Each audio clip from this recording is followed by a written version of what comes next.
impossible. Je reconnais que tu peux tout Seigneur, et que rien n'était impossible. Je reconnais que tu peux tout Seigneur.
Jésus-Christ.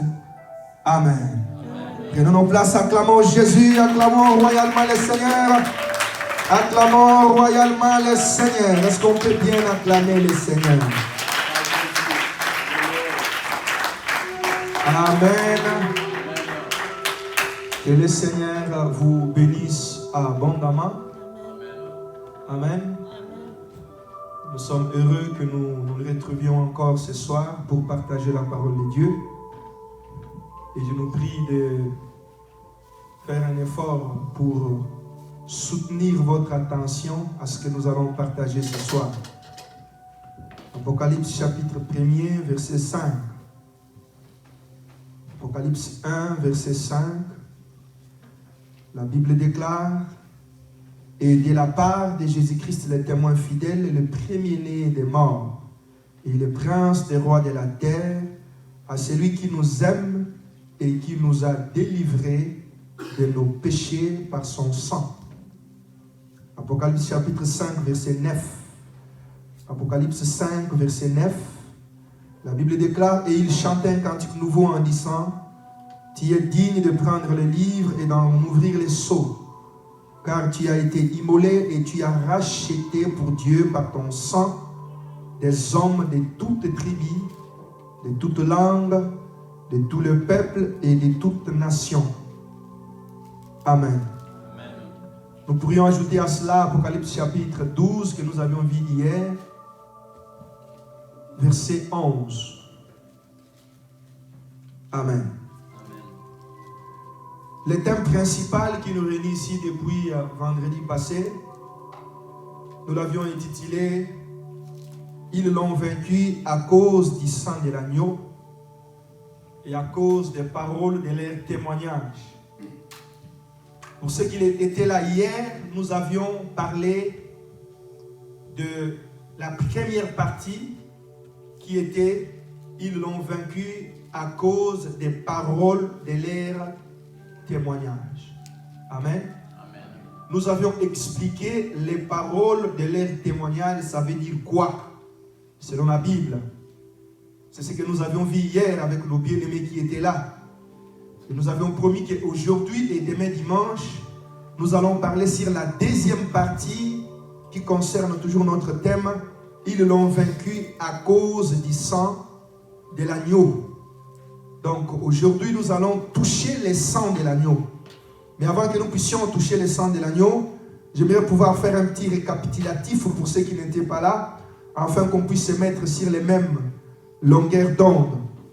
Nous avions expliqué hier, bien-aimés frères et sœurs, que notre service, c'est un service de délivrance. Alléluia. Et le but que nous visons, c'est que chacun de nous comprenne qu'est-ce qu'il peut faire pour qu'il puisse avoir la supériorité sur Satan. Alléluia. Nous avions pris l'image de l'Apocalypse chapitre 12. La femme qui était enveloppée du soleil. Nous avons vu comment est-ce que cette femme avait été menacée. Comment est-ce que les dragons se tenaient devant la femme pour attendre la naissance de son fils. Et nous avons vu que la femme, après avoir mis au monde, l'enfant a été enlevé vers Dieu. Pour ceux qui étaient là hier, nous avons vu que ce qui a fait en sorte que cette femme puisse avoir la victoire, c'est d'abord ce qu'elle était. Elle était une femme enveloppée du soleil. Ça veut dire que c'était une femme qui était plongée dans l'enseignement et dans la connaissance de la parole de Dieu. Alléluia. Amen. Et nous avons dit hier que tu ne peux pas avoir la victoire sur Satan si tu ne connais pas la parole de Dieu. Alléluia. Amen. Tu ne peux pas dominer le ténèbre si tu n'as pas une bonne mesure de la connaissance de la parole de Dieu. C'est pour cela hier nous avons ouvert un peu, introduit en expliquant que lorsque le diable, après avoir échoué au ciel, il a été précipité sur la terre. La Bible dit qu'il y a eu un archange qui a crié, qui a dit « Malheur à la terre et aux habitants de la terre, parce que le diable est descendu vers vous, animé d'une grande colère, sachant qu'il a peu de temps. » Et dans Apocalypse chapitre 12, plutôt verset 11, la Bible dit, dans la version française courante, que nos frères ont eu la victoire sur lui à cause du sang de l'agneau et à cause des paroles dont ils ont témoigné. Amen. Nous avions expliqué hier que quand on dit les paroles qu'ils ont témoignées, ça signifie leur témoignage qu'ils ont rendu de Christ. Parce que la Bible dit qu'ils n'ont pas aimé leur vie, ils n'ont pas épargné leur vie, ils ont même redouté de la mort. C'est-à-dire qu'ils servaient Dieu malgré les menaces qu'ils avaient. Alléluia.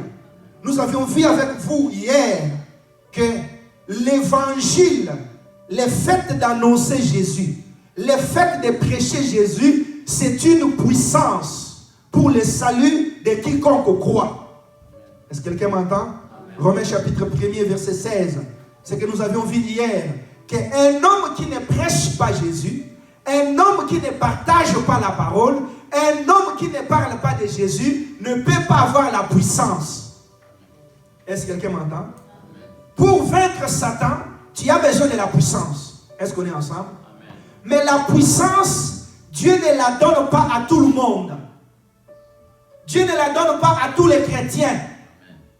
Tu peux être un chrétien, mais ne pas avoir la puissance. Est-ce que quelqu'un m'entend? J'aimerais vous poser une question avant que j'avance. Jésus-Christ, le Fils de Dieu, est-il devenu Fils de Dieu lorsqu'il était encore dans le sein de sa mère? Lorsqu'il avait 1 année, 2 ans, 3 ans? Ou il est devenu Fils de Dieu lorsqu'il avait 33 ans? Alléluia. Quand est-ce que Jésus est devenu fils de Dieu? Il était fils de Dieu même avant qu'il entre dans le sein de sa mère. Alléluia. Il était toujours fils de Dieu. Amen. Mais lisez la Bible. Entre une année et 30 ans, Jésus n'avait chassé aucun démon. Est-ce que quelqu'un m'entend? Entre une année et 30 ans, Jésus n'avait fait aucun service. Il n'avait guéri aucun malade. Il n'avait chassé aucun démon. Alors qu'il était fils de Dieu. Est-ce que quelqu'un m'entend? Ça veut dire quoi? Tu peux être fils de Dieu mais n'avoir aucune puissance. Est-ce que quelqu'un m'entend? Parce que la puissance, c'est une onction que Dieu donne pour les services. Est-ce que quelqu'un m'entend? C'est la raison pour laquelle, dès lors que Christ est sorti du baptême, il est allé sur la montagne pour prier. Après avoir prié, il a déclaré que l'Esprit du Seigneur est sur moi parce qu'il m'a oint pour annoncer la bonne nouvelle du royaume. Et par la suite, pour guérir ceux qui ont le cœur brisé, pour ouvrir les yeux des aveugles, pour proclamer une année de grâce du Seigneur. Alléluia. Amen.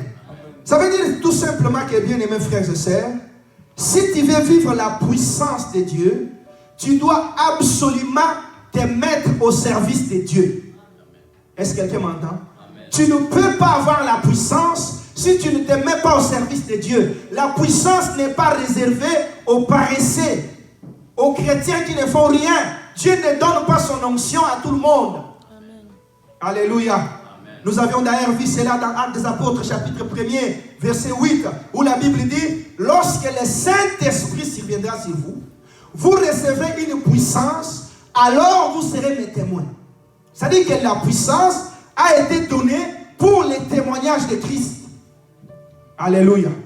Est-ce qu'on est ensemble? Nous avons dit ceci. Tu veux dominer Satan, deviens une évangéliste ou un évangéliste. Est-ce que quelqu'un m'entend? Quelqu'un qui parle de Jésus. Quelqu'un qui annonce Jésus. Dès lors que tu le fais, le Seigneur te couvre de son onction parce qu'il sait que c'est une bataille. Merci, alléluia. Est-ce qu'on est ensemble? Tous les hommes qui sont sur la terre, ceux qui n'ont pas Christ, ils sont obligatoirement possédés. Alors tu ne peux pas les ramener, les faire quitter de la puissance de Satan pour les amener dans la puissance de Dieu si Dieu ne t'accorde pas sa force. Est-ce que tu m'entends?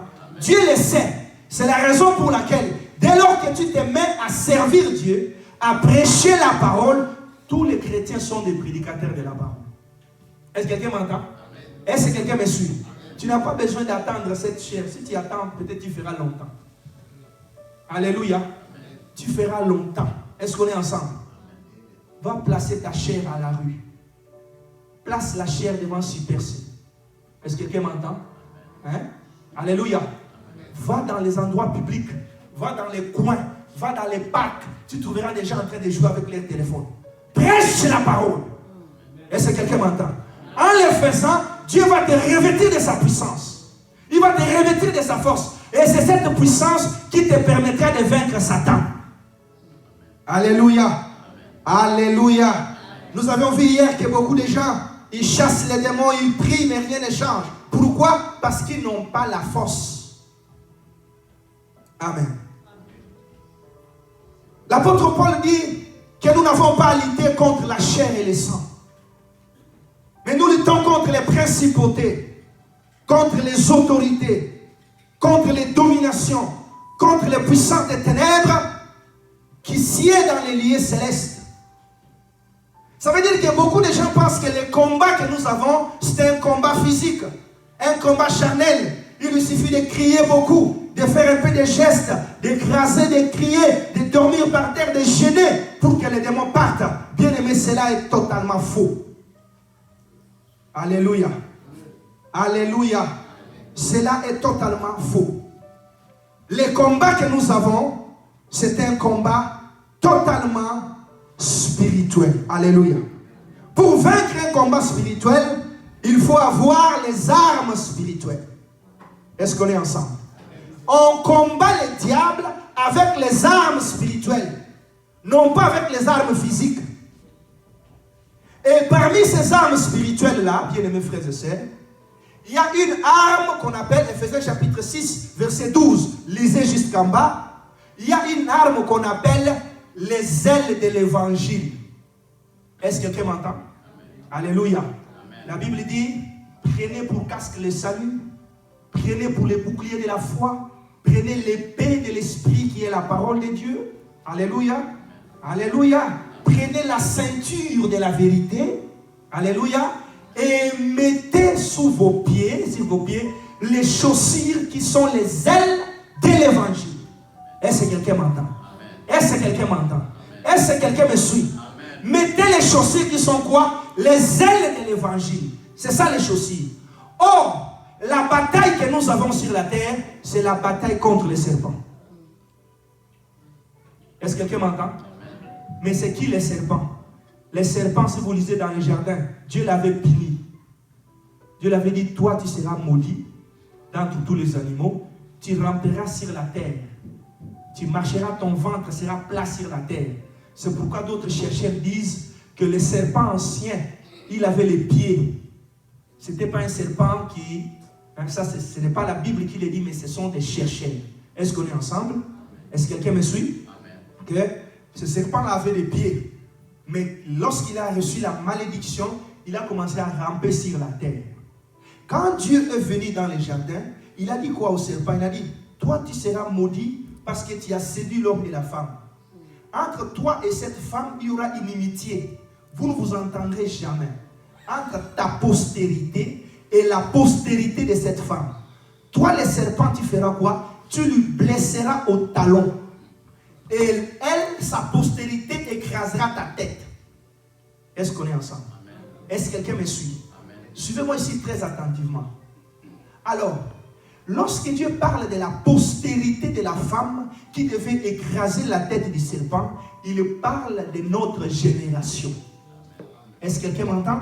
Il parle de nous. Mais nous, dans notre génération, pour écraser la tête du serpent, nous devons obligatoirement avoir les chaussures qui sont les ailes de l'évangile.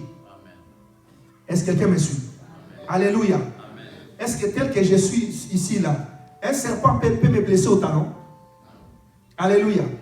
Même s'il vient avec ses dents au talon là, il va se battre jusqu'à ce qu'il va être fatigué. Pourquoi? Parce que j'ai les chaussures. Et dès lors que j'ai les chaussures, j'ai le pouvoir de lui écraser la tête. Est-ce qu'on est ensemble? C'est pourquoi si tu regardes bien dans tes songes, tu te verras toujours pieds nus. Tu es en train de fuir pieds nus, ainsi de suite. Dieu te dit que tu n'as pas les chaussures. Tu n'as pas les ailes de l'évangile. Tu ne peux pas avoir la victoire sur Satan si tu ne prêches pas Jésus. Parce que prêcher Jésus, ce sont des chaussures spirituelles qui te permettent d'écraser la tête du serpent.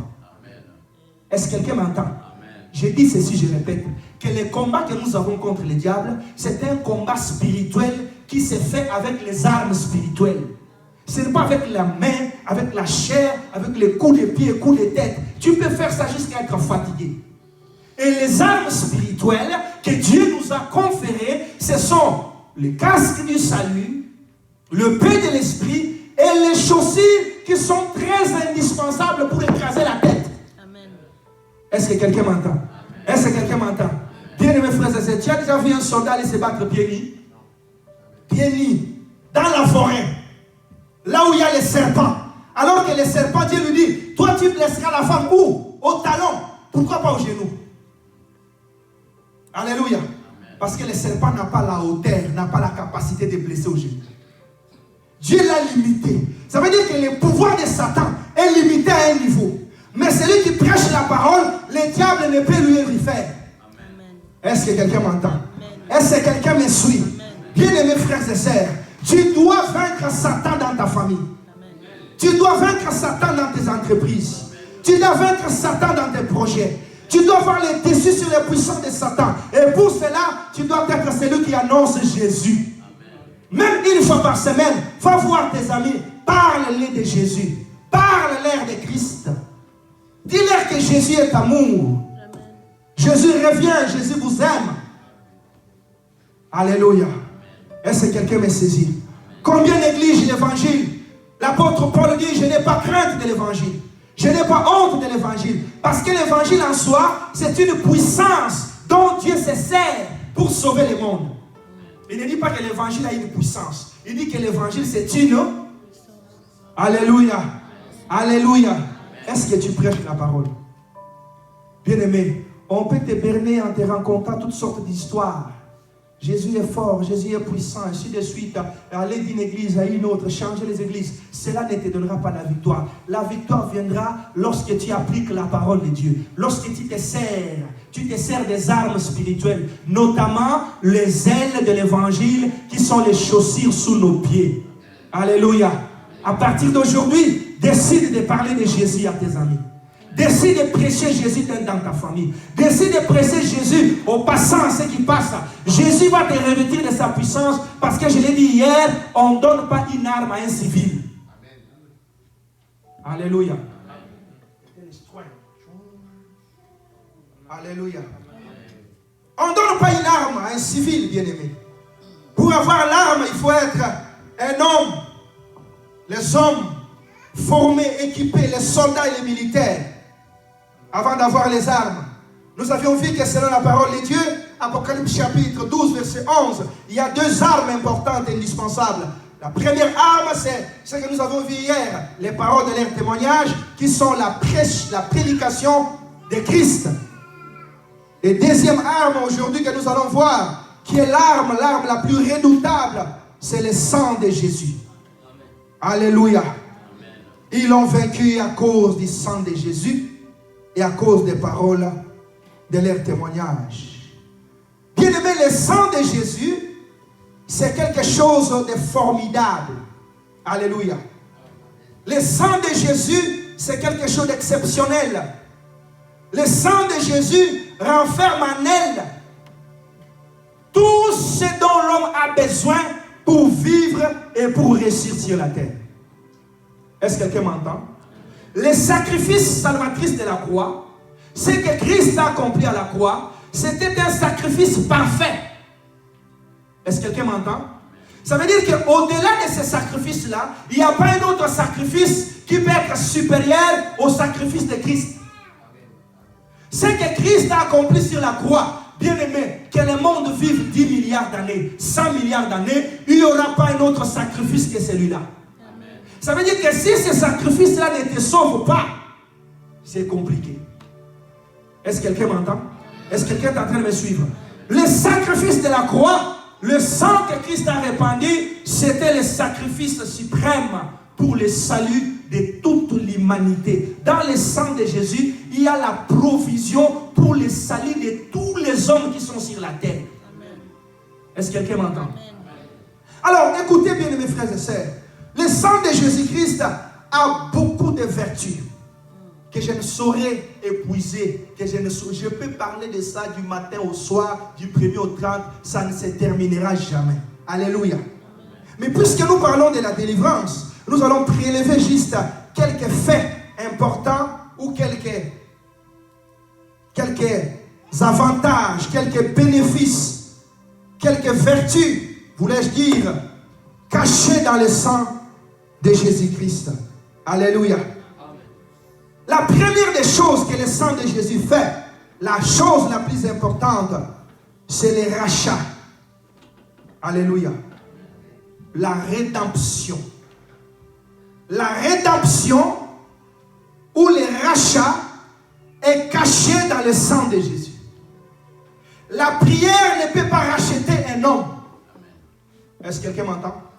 Les jeunes ne peuvent pas racheter un homme.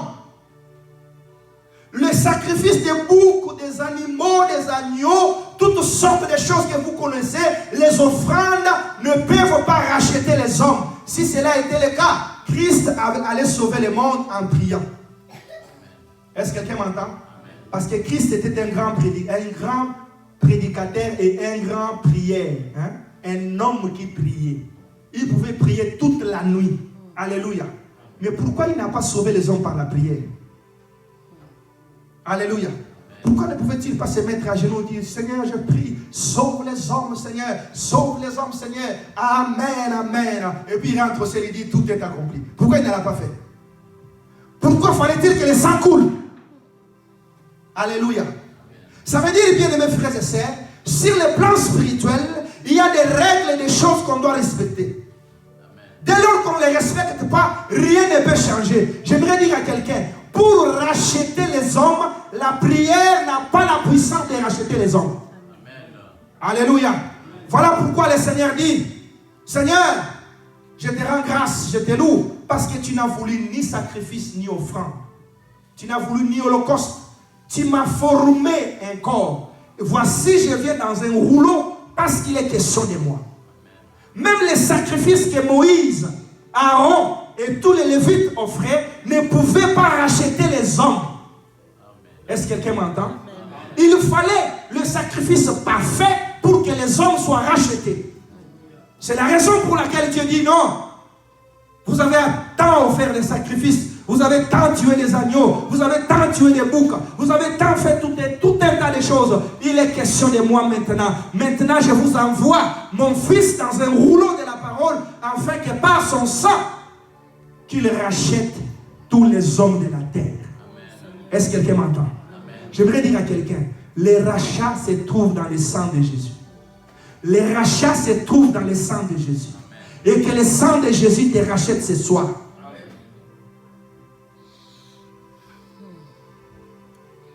Oh, bien-aimés frères et sœurs, beaucoup de gens prient Dieu, mais ils sont des ignorants. Ils ne savent pas la puissance qui est cachée derrière le sang de Jésus. Avant que j'avance, j'avais promis peut-être de faire un petit témoignage. Depuis que je suis dans la foi, je n'ai jamais vu ce que j'ai vu il y a quelques jours, pendant que je préparais ce service. Dieu me montrait, j'étais dans un endroit où je lavais les habits. Je faisais comme si je lavais les habits.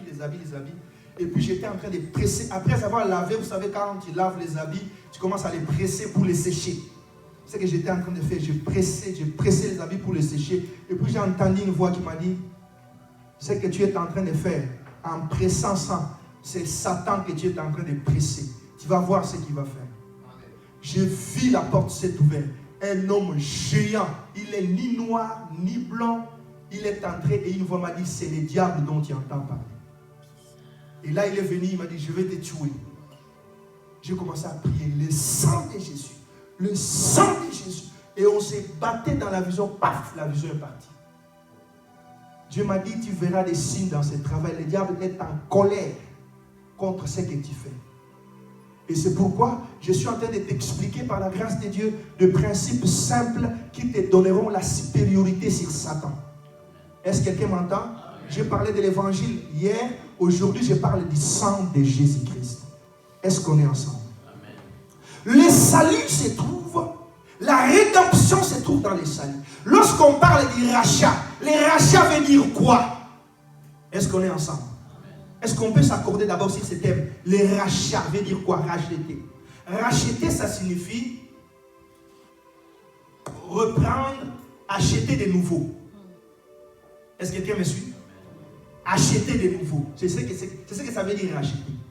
Ça veut dire lorsqu'on dit que le sang de Jésus-Christ, dans Apocalypse chapitre 5 que nous avons lu verset 9, la Bible dit, il chantait, il disait, Seigneur Dieu, gloire soit rendue à toi, parce que c'est toi qui es digne d'ouvrir les livres et d'en rompre les sceaux, parce que tu as racheté les hommes de toutes les langues, de toutes les tribus, de toutes les nations. Tu les as rachetés et tu as fait un royaume de sacrificateurs. Ça signifie quoi, bien aimé, racheter? Ça signifie que les hommes de toutes les langues, de toutes les nations et de toutes les tribus ont été vendus.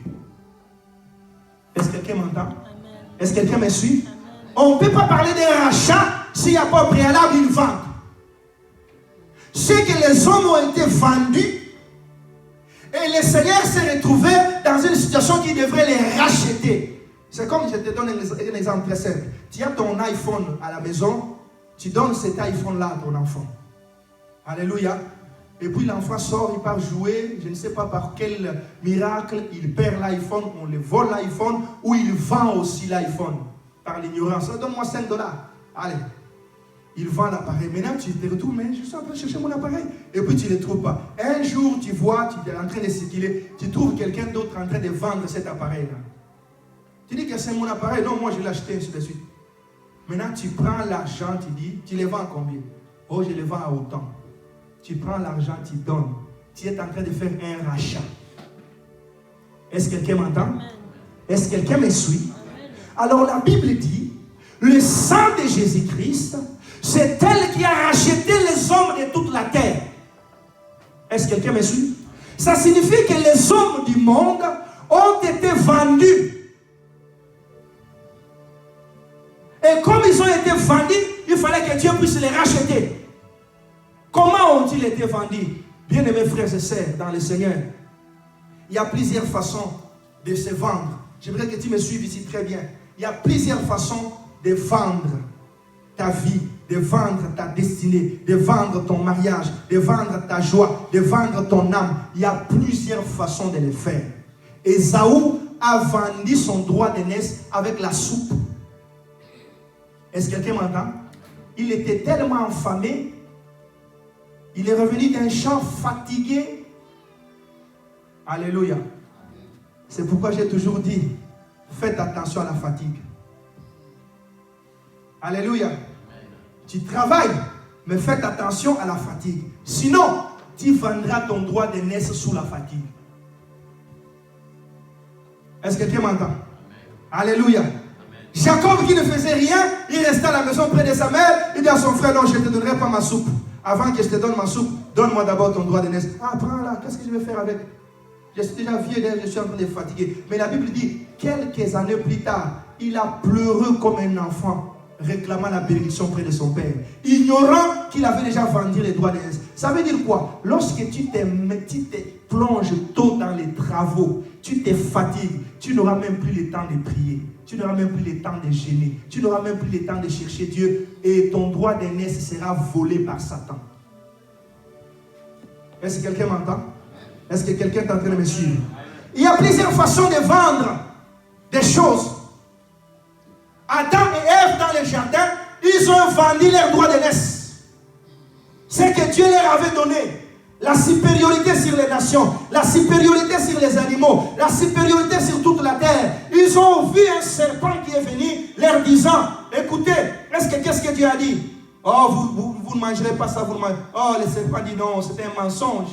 C'est un mensonge, Dieu n'a pas dit vrai. Essayez de manger, vous deviendrez comme des dieux. L'homme et la femme ont désobéi. Ils ont désobéi. En désobéissant, ils ont vendu tout ce qu'ils avaient eu de la part de Dieu. Est-ce qu'on est ensemble? J'aimerais que nous retenons une image. Sur la terre où nous sommes, il y a des royaumes. Alléluia. Il y a le royaume des cieux, le royaume de la lumière, le royaume de Dieu. Et il y a le royaume des ténèbres, le royaume de Satan. Alléluia. Chaque royaume a ses règles. Chaque royaume a ses habitudes. Est-ce que quelqu'un m'entend? Chaque royaume a ses œuvres. Est-ce que quelqu'un m'entend? Est-ce que quelqu'un me suit? Je répète, nous avons deux royaumes. Le royaume du ténèbre et le royaume de la lumière. Le royaume de la lumière, c'est le royaume de Dieu. Et le royaume du ténèbre, c'est le royaume de Satan. Chaque royaume a ses œuvres. Lorsque tu te mets dans la désobéissance de la parole de Dieu, tu te mets directement sous la domination. Alléluia. Tu te mets sous la domination du royaume des désobéissants. Est-ce que quelqu'un m'entend? Quelqu'un me comprend ici?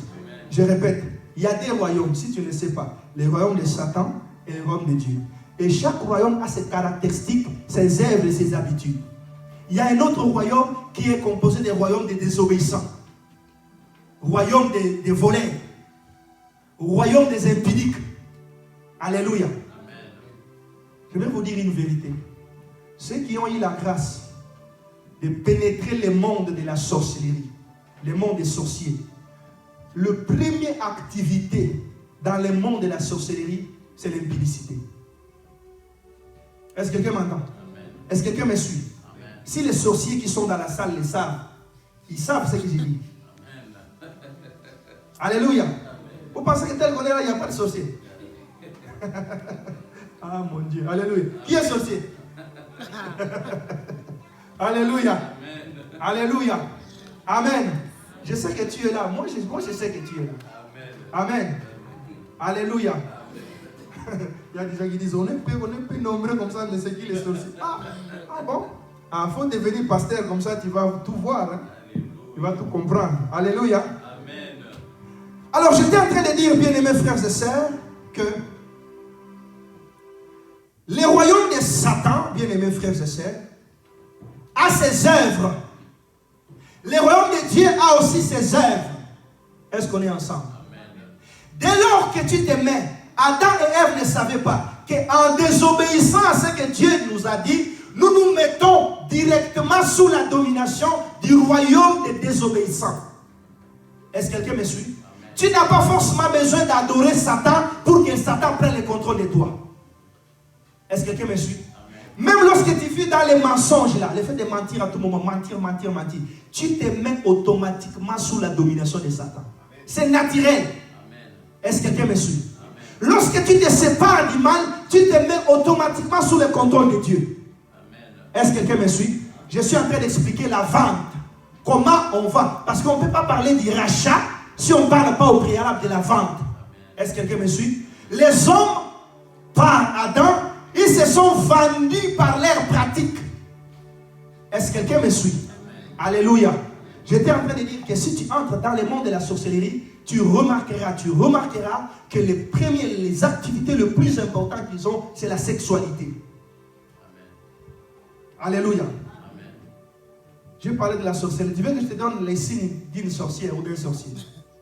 Le premier signe, c'est l'impudicité. Est-ce que quelqu'un m'entend?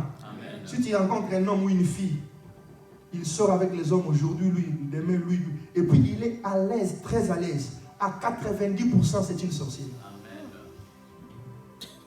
À 90%, c'est un sorcier. Parce que c'est leurs habitudes, c'est leurs pratiques. Est-ce que quelqu'un me suit? Amen. Dans le monde de la sorcellerie, l'activité qu'ils ont premièrement, c'est l'impudicité. C'est pourquoi Dieu dit, vous mes enfants, ne faites pas ce genre de choses. Qu'est-ce qu'il dit? Bien aimé, posons-nous un peu la question. Je ne sais pas quand toi tu lis la parole si tu réfléchis. Moi j'ai réfléchi. Pose-toi la question. Si tu fais l'impudicité aujourd'hui, qu'est-ce que Dieu gagne? Ou qu'est-ce que Dieu perd? Alléluia. Amen. Dieu peut perdre quoi? Si quelqu'un comme moi, Patrick, là je tombe dans les péchés, il perd quoi? Alléluia. Amen. Même quand David est tombé, Dieu n'a rien perdu. David, le grand roi, le roi, il n'y a que moi, il va perdre quoi? Il restera Dieu, parce qu'il a été Dieu avant que j'existe. Alléluia. Alléluia. Mais le problème, c'est que, pourquoi Dieu nous interdit? Parce que lorsque nous posons un certain nombre des actes, on se vend. Est-ce que quelqu'un me suit? Amen. Alléluia. On se met sous l'autorité d'un royaume X ou Y. Est-ce que quelqu'un me suit? Quelqu'un est en train de me saisir. La vente, c'est quoi? Lorsque tu pratiques les œuvres d'un royaume des ténèbres, automatiquement tu te vends. Est-ce que quelqu'un me suit? Amen. Alléluia. Amen. La Bible dit, toute personne est esclave de ce qui a triomphé de lui. S'il y a quelque chose qui triomphe en toi, qui ne cadre pas avec la parole, sache que tu es esclave de la chose. Adam et Ève ne savaient pas qu'en désobéissant à Dieu, on se met tout de suite sous l'autorité du royaume des désobéissants. Parce que le premier désobéissant, c'est Satan. Amen. Donc il a constitué son royaume des personnes qui désobéissent à Dieu. Quand on désobéit à Dieu, on est aussi rattaché à ce royaume-là. Est-ce qu'on est ensemble? Amen. On se vend à ce royaume-là. Quand on obéit à Dieu, on s'attache au royaume de la lumière, on se met sous la domination du royaume de Dieu. Que cela soit ton partage au nom de Jésus. Que cela soit ton partage au nom de Jésus. Alors, beaucoup de gens sont parfois dans l'ignorance. Ils pensent que quand Dieu les interdit de ne pas faire telle chose, Dieu est juste contre eux, Dieu ne comprend pas, on souffre sur la terre, on a des... Dieu sait tout ça. Mais le problème, c'est que Dieu est en train de te dire, ne te vends pas. Amen. Alléluia. Amen. Ne te vends pas. Garde-toi fidèle à Dieu. Il y a plusieurs façons où les hommes peuvent se vendre. Il y a aussi une autre vente où les hommes, les sorciers, les satanistes, pendant que tu es assis chez toi à la maison là, et il part avec ton mariage dans les marchés des ténèbres pour vendre. Est-ce que quelqu'un m'entend? Est-ce que vous savez que les sorciers ont aussi des marchés? Alléluia. Alléluia. Est-ce que vous savez que les satanistes ont des marchés? Comme on parle des marchés là, Super Ségramme, ils ont des marchés où ils vont faire des ventes. Est-ce que vous savez? Ils volent quelque chose qui t'appartient, ils partent vendre ça là-bas. Alléluia. Amen. Genèse chapitre 37. Genèse 37, 27, si j'ai bonne souvenance. Si nous lisons cela, nous verrons comment est-ce que Joseph, 37, 27 à 28, comment est-ce que Joseph a été vendu par ses frères. Ses frères jaloux de lui, ils ont voulu les tuer. Ils ont résolu, non, on ne peut pas les tuer. Vendons-les. Alléluia. Ils l'ont vendu chez qui? Chez les Ismaélites. Qui étaient les Ismaélites? Ils étaient des commerçants. Qu'est-ce qu'ils faisaient comme commerce? Alléluia. Ils vendaient de la bombe, ils vendaient de la myrrhe, ils vendaient des aromates. Alléluia. Les choses que les Ismaélites vendaient, c'était des choses qui servaient aux cérémonies funèbres. Est-ce qu'on est ensemble? Quelqu'un m'entend? C'est-à-dire que leur spécialité, les Ismaélites là, c'était de vendre des choses qu'on embaume les gens, les choses qui servent à enterrer les gens, le parfum, les baumes, les aromates, ces choses-là, quand quelqu'un est endeuillé, ainsi de suite, tout ce qu'on fait pour enterrer. C'est ça la spécialité des Ismaélites. Ça veut dire quoi? Les Ismaélites, lorsque les gens mouraient plus, et ils faisaient plus d'argent. Est-ce que quelqu'un m'entend? Est-ce que quelqu'un me suit? C'est auprès de ces gens-là que les frères de Joseph ont allé vendre leurs frères.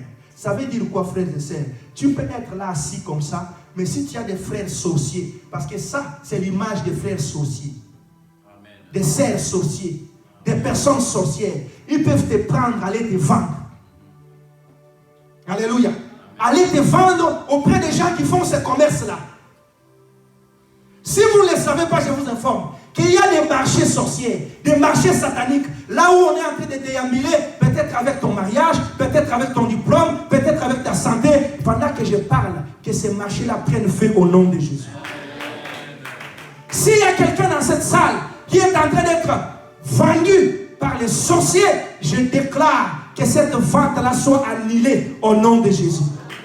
Christ, voyant ces ventes-là, comment est-ce que les gens étaient détruits? Comment est-ce que les gens eux-mêmes se vendaient par leur ignorance? En pratiquant les péchés, ils se mettaient sous la domination de Satan.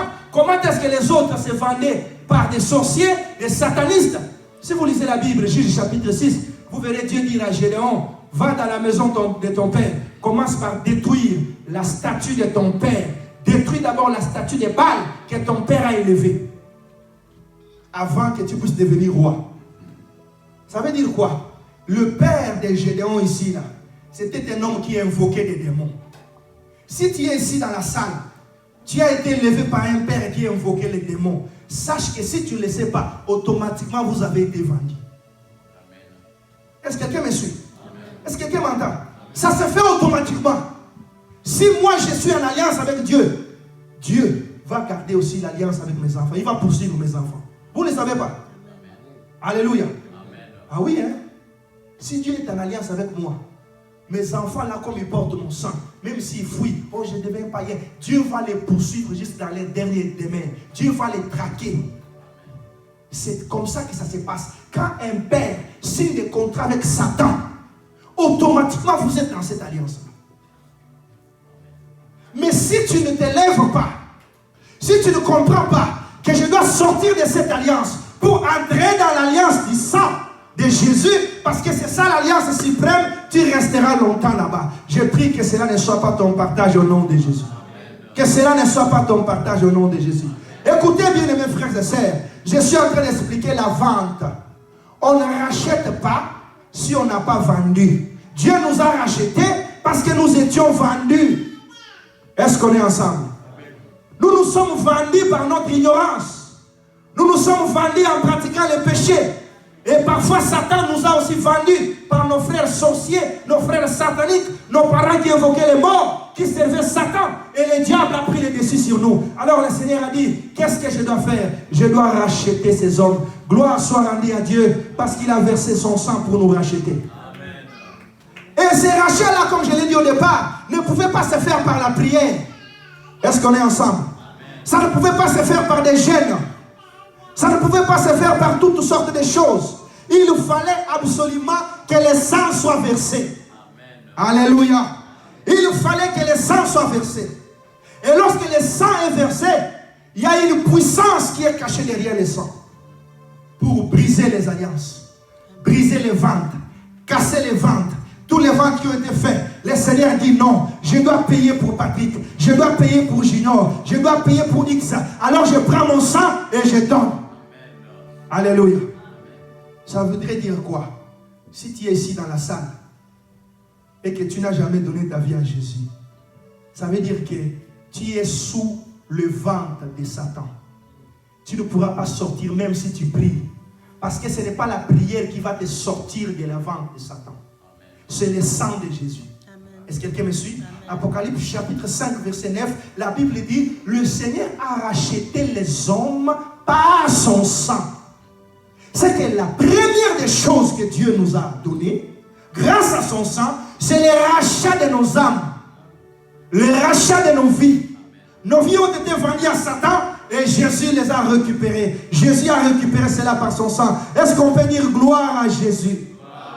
Gloire à Jésus. Il nous a sauvés par son sang. Oh, je me suis toujours posé la question de savoir si le Seigneur n'était pas venu, que deviendrons-nous? Alléluia. Que serions-nous? Quel genre des hommes, des femmes allions-nous être sur la terre? On allait être toujours sous la domination de Satan. Le diable allait toujours nous maltraiter, nous dominer. Mais Dieu voyant cela, il a dit non, il faut que je puisse verser mon sang. Alléluia. Amen. Le vertu du sang de Jésus. Première vertu, c'est le rachat. Deuxième vertu, Apocalypse chapitre 1er, verset 5.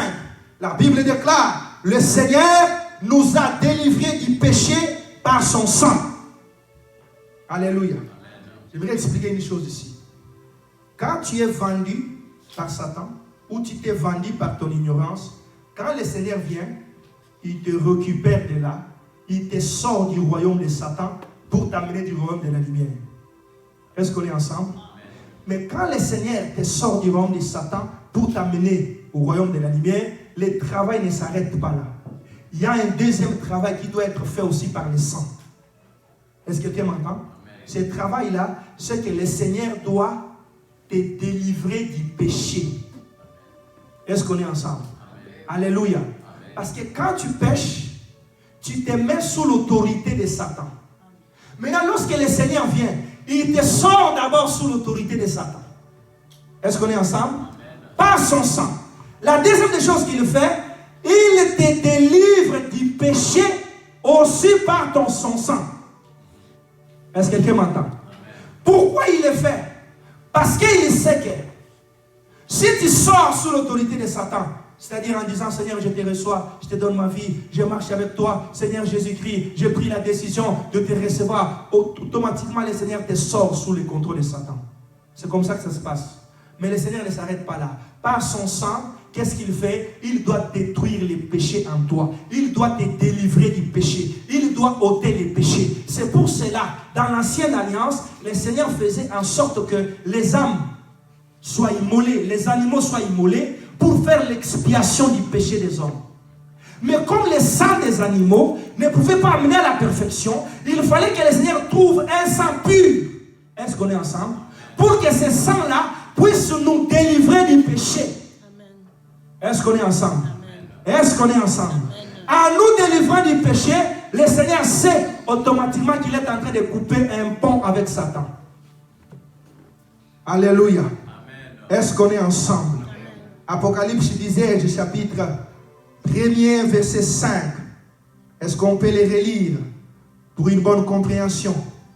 Apocalypse 5, 1er plutôt, verset 5. On peut aller même jusqu'au verset 6. Si quelqu'un les trouve, il peut les relire. Apocalypse 5, 1er plutôt, verset 5. Qu'est-ce que la Bible dit? Nous lisons au nom de Jésus-Christ. La Bible déclare, et de la part de Jésus-Christ, le témoin fidèle, le premier-né des morts, le prince des rois de la terre, à celui qui nous aime et qui nous a délivrés de nos péchés par son sang. Alléluia. Amen. Et qui a fait de nous un royaume de sacrificateurs pour Dieu son Père. À lui soit la gloire et la puissance au siècle des siècles. Amen.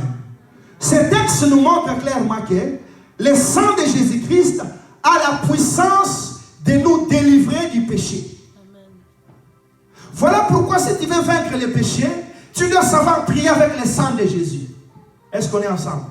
Seigneur, par le sang, je brise l'adultère. Seigneur, par le sang, je brise les mensonges. Par le sang, je brise l'impudicité. Par le sang, je brise ceci. Par le sang de Jésus. Par le sang de Jésus. En faisant cela, la parole dit, Jésus nous a délivrés du péché par son sang. Est-ce qu'on est ensemble? Est-ce que quelqu'un m'entend? Est-ce que tu as déjà vaincu le péché? Alléluia. Est-ce que tu as déjà vaincu le péché? Est-ce que tu as déjà vaincu le péché? Pourquoi n'as-tu pas encore vaincu le péché? Parce que tu n'as jamais compris c'est quoi le péché. Alléluia. Je l'ai dit ici en introduction que beaucoup de gens ne comprennent pas lorsque Dieu dit que la postérité de cette femme écrasera la tête du serpent. Ça veut dire quoi? Alléluia. C'est quoi la tête du serpent? Je vais vous poser une question. Quand on écrase la tête du serpent, le serpent vit ou il meurt? Alléluia. As-tu déjà vu quelqu'un qu'on a écrasé la tête qui continue à vivre? Amen. Mais la Bible dit que le Seigneur a écrasé la tête du serpent. Mais pourquoi le serpent est-il encore vivant? Amen. Satan là, pourquoi est-il encore vivant?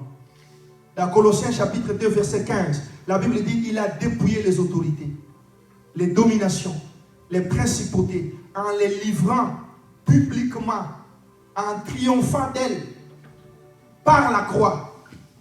Alléluia. Quelqu'un qu'on a dépouillé, quelqu'un qu'on a enlevé les armes, comment continue-t-il à détruire encore le monde? Pose-toi la question. Suivez-moi ici attentivement. Le Seigneur a détruit les serpents, il a détruit, il a dominé, détruit les dominations. Mais pourquoi le diable continue encore de faire ravage sur la terre? J'aimerais qu'on puisse lire ce texte. Colossiens chapitre 2. Laissez-moi vous trouver ces versets rapidement. Oh, gloire à Jésus. Gloire à Jésus. Colossiens chapitre 2, verset 15. La Bible déclare, il a dépouillé les dominations, les autorités, les a livrées publiquement en spectacle, en triomphant d'elles par la croix. Est-ce qu'on est ensemble? Est-ce que quelqu'un me saisit? Il a dépouillé les dominations, les autorités, en les livrant publiquement en spectacle et en triomphant d'elles par la croix. C'est-à-dire que lorsque le Seigneur répandait son sang, il était en train de dépouiller les autorités, en train de dépouiller les dominations, en train de triompher d'elles en les livrant publiquement à la croix. C'est ce qui s'est passé. Est-ce qu'on est ensemble? Maintenant, la question que moi je me pose, comment quelqu'un qui a été dépouillé peut-il encore continuer à nuire? Ce n'est pas une question. C'est une mauvaise question. Il y a des gens qui, lorsqu'ils lisent la Bible, ils s'empêchent même de poser des questions. Ils disent, peut-être Dieu ne sera pas content. Non. Pourquoi Dieu ne va pas être content? Pose-toi des questions. C'est ça ce qu'on appelle la méditation. Mais comment quelqu'un qui a été dépouillé peut-il continuer encore à détruire des vies? Alléluia. Comment quelqu'un que Dieu a écrasé peut-il continuer encore à vivre? Quelqu'un qui on a écrasé la tête peut encore continuer de nuire les gens. Le problème, c'est que nous n'avons jamais compris la tête. Alléluia. Nous n'avons jamais compris la force de Satan. La Bible dit qu'il a dépouillé ces autorités-là comment? En triomphant d'elles par la croix. Suivez-moi ici. Suivez-moi ici rapidement. Je suis en train d'aller pour conclure. Je suis en train de parler de puissance du sang de Jésus-Christ. Qu'est-ce que le sang de Jésus fait? Regardez que sur la croix, le Seigneur est mort nu. Est-ce que vous le savez? Alléluia. Il n'avait même pas un morceau d'habit. Ne suivez pas les images qu'on met là, ainsi de suite, avec des lingouandas là. C'est pas ça. Alléluia. Amen. Il est mort nu à la croix. Pendant qu'il mourait nu, il dépouillait les autorités. Il dépouillait les principautés. Il dépouillait les dominations. Il les livrait en spectacle. Mais regardez que quelqu'un qui est mort nu, il avait une chose sur lui. La seule chose qu'il avait sur lui, c'est la couronne d'épines. Est-ce que quelqu'un m'entend? Est-ce que quelqu'un me suit?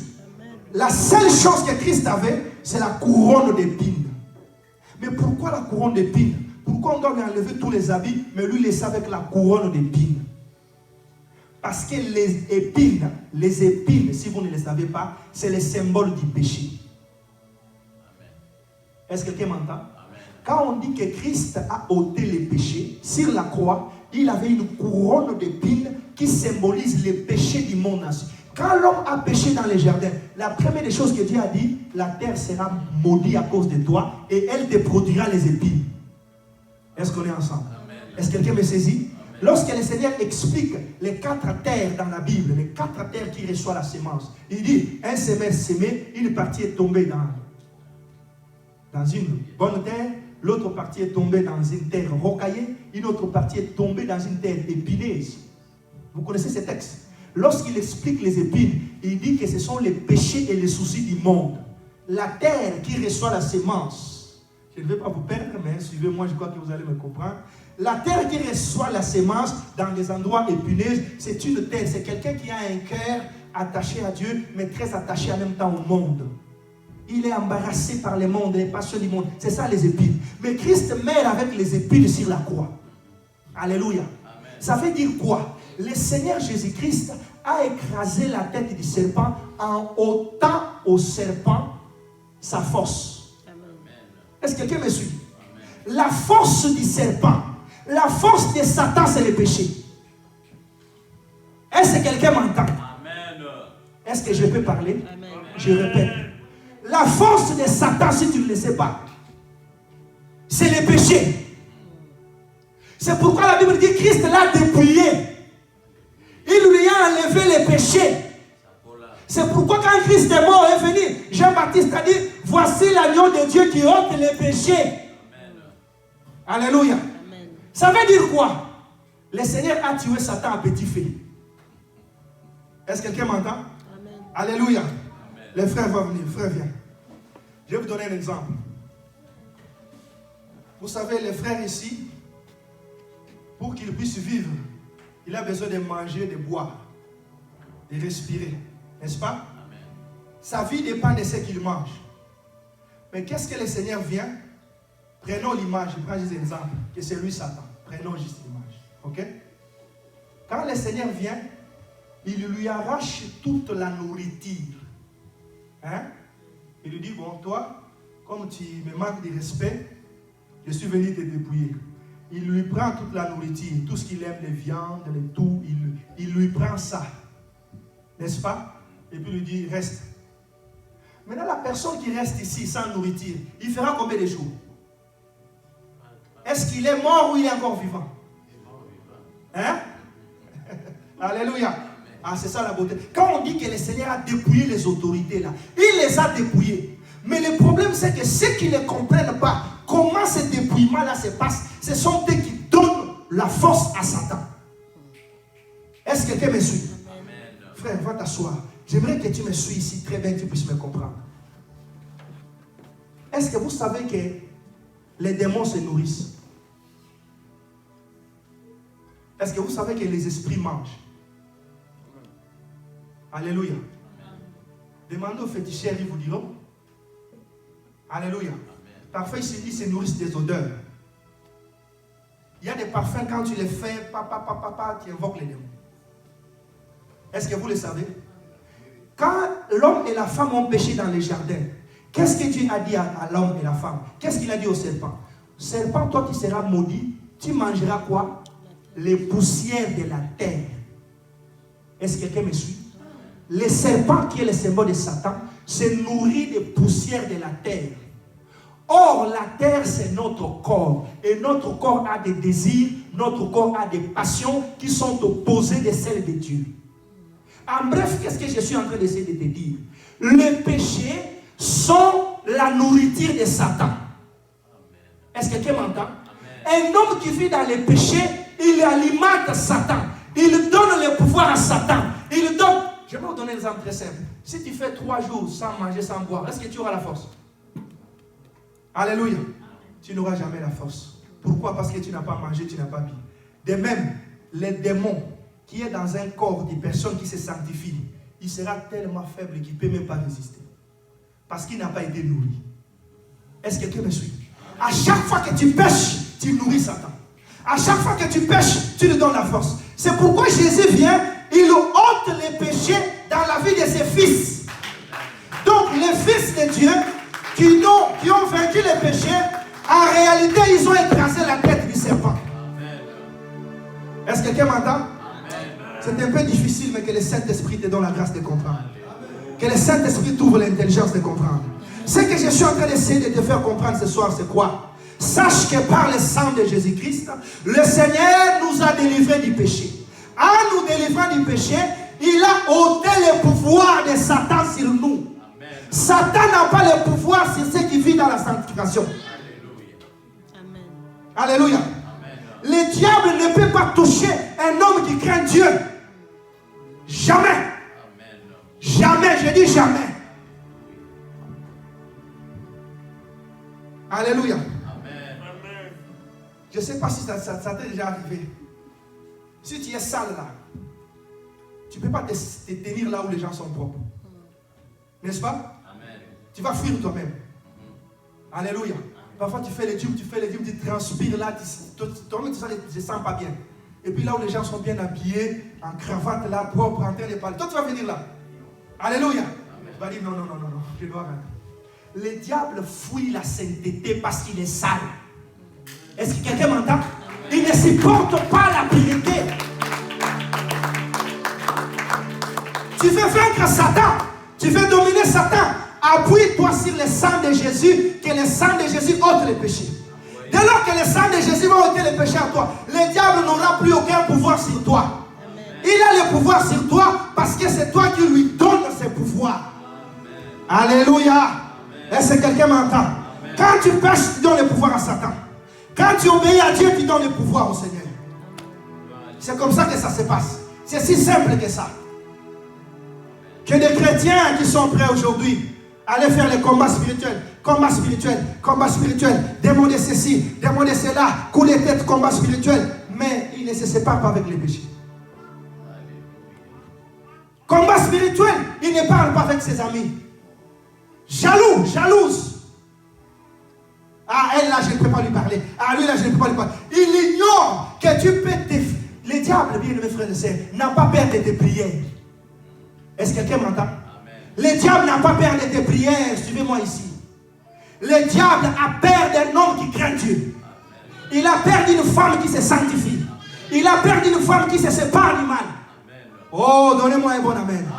Alléluia. Quand on parle de la tête du serpent, la tête c'est la force. La tête c'est le symbole de la force. C'est pourquoi Christ est mort nu, mais sur sa tête, il y avait une couronne d'épines. La couronne des épines, c'est le péché avec laquelle le Satan dominait le monde. Satan domine le monde par le péché. Alléluia. Est-ce que quelqu'un m'entend? Oh, bien aimé, un jour, le Seigneur m'a donné un enseignement qui était complexe, compliqué. J'ai un jour prêché ça dans l'église de mon pasteur, parce que il m'a dit, mais les choses que tu dis là, franchement, moi-même, je ne les comprends pas, ça ne marche pas là. Qu'est-ce que tu as voulu dire en disant? Le Seigneur un jour me faisait comprendre que le diable, s'il est ce qu'il est là, c'est à cause de nous les hommes. Lui, le Seigneur a déjà fini avec lui. Il l'a dépouillé. Il l'a livré publiquement en spectacle. Il l'a réduit. Mais c'est nous qui lui donnons le pouvoir. Par notre façon de vivre, on lui donne le pouvoir. Alléluia. Quand tu pars à la maison là, dès que tu arrives, la maison d'un chrétien, Beyoncé qui chante là-bas, Beyoncé qui danse. Il danse. Quand il quitte Beyoncé, T.D. Jakes, c'est le pasteur. Je ne sais pas qui d'autre là. Il danse dans mon pays. La maison d'un chrétien, la voiture d'un chrétien, c'est Koffi Olomide qui danse. Mais tu ne sais pas ce que tu fais. Alléluia. Tu ne sais pas ce que tu fais. Parce que derrière chaque homme, il y a un esprit. Quand tu écoutes ma musique là, tu ne sais pas ce que je fais. Quand tu écoutes ma prédication, tu ne sais pas ce que je fais dans les secrets. Si je ne suis pas avec Dieu, je peux t'envoûter en m'écoutant. Est-ce que quelqu'un m'entend? Est-ce que quelqu'un me suit? Il y a des gens, eux-mêmes, ils donnent le pouvoir à Satan. La maison des chrétiens remplie avec des chansons mondaines, des chansons des adorateurs de Satan. Qu'est-ce que le diable va faire? Dès que tu mets cette musique, il dit, ah, on va appeler là-bas. Il vient là-bas. Il domine ta maison, il vient avec des femmes de nuit, il t'envoûte, tu dors, tu es oppressé. Et puis, oh, j'ai prié, feu, feu, feu. Ce n'est pas le problème de feu. Enlève cette musique mondaine. Enlève ça. Vous savez, les pasteurs aujourd'hui, ils sont des stratèges. Ils peuvent juste venir là. Oh, nous allons prier, nous allons invoquer. Fire, fire, fire. Chaud, chaud, chaud, chaud, chaud. Mais est-ce que tu as la victoire dans ta vie? Est-ce que tu as la victoire? Depuis que tu pries, dans quel domaine tu as-tu expérimenté la victoire? Tu veux que je puisse aussi commencer à venir te raconter des fables ici? Ah, je peux aussi te raconter des fables. Hein? Je sais aussi raconter ces fables-là. Mais ça va t'amener où? Alléluia. Amen. Ça t'amènera où? Ôte les péchés, tu vaincras Satan. Amen. Le sang de Jésus est venu pour ôter les péchés. Parce qu'en ôtant les péchés, Christ finissait avec Satan. Christ sait que la nourriture de Satan, c'est le péché. Le diable se nourrit du péché. Avez-vous déjà entendu le nom de Belzébuth dans la Bible? Alléluia. Ce nom-là, c'est le nom. Il y a des gens qui associent ça au nom de Satan, mais d'autres témoignages disent que c'est le premier ministre de Satan. Alléluia. Le roi des mouches. C'est ça ce que ça signifie. Vous savez, les mouches, ils se trouvent toujours là où il y a la saleté.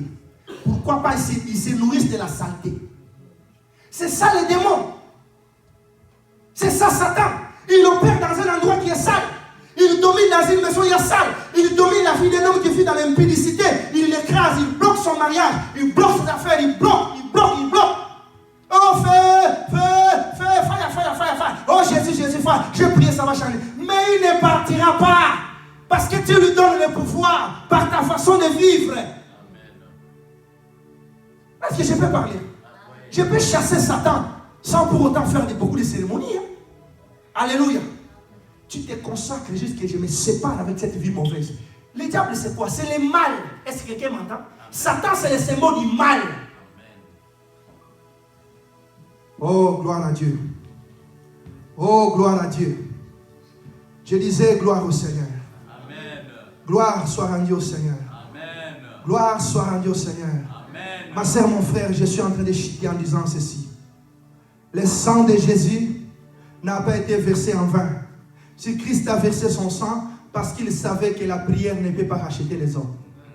Le jeûne ne peut pas racheter les hommes. Il faut que je donne mon sang. Parce que le sang, c'est la vie. Est-ce que quelqu'un m'entend? Christ t'a donné son sang avec le but de vaincre les péchés pour te délivrer du péché. Parce que c'est là que le diable puise sa force. Le péché, c'est la source de la force de Satan. Alléluia. Un homme qui a vaincu le péché, il a déjà vaincu Satan. Je parlais de l'évangélisation hier. Aujourd'hui, je ne t'ai pas dit ça qui nous donne la puissance de vaincre le péché. Dès lors, c'est pourquoi un véritable chrétien, bats-toi vaincre le péché. Fais la bataille contre les péchés. Laisse un peu les démons là tranquilles. Oh, démons de ceci, démons de... Laisse-les tranquilles. Attaque les démons de l'impudicité là. Commence la bataille des coups de tête avec lui. Toi aujourd'hui tu me bats, demain je te bats, demain je prie, demain je jeûne. Seigneur, délivre-moi de ceci. Seigneur, libère-moi par le sang. Seigneur, bien-aimé, dès que le péché là part, tu verras comment ta vie va décoller. Amen. Alléluia. Amen. Parce que le péché, j'ai toujours expliqué ça, c'est la loi de la pesanteur. Il y a quelqu'un qui connaît la loi de la pesanteur. Comme ça fonctionne. Tout objet qu'on met dans l'espace finit par tomber. Alléluia. Amen.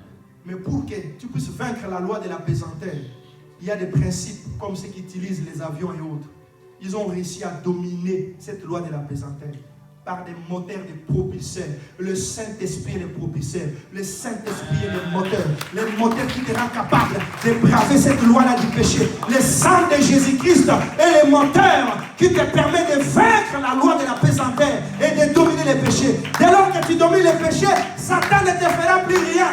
J'aimerais dire à quelqu'un ce soir, Tiens-toi debout en acclamant le Seigneur. Les diables ne peuvent rien contre toi. Les démons ne peuvent rien contre toi.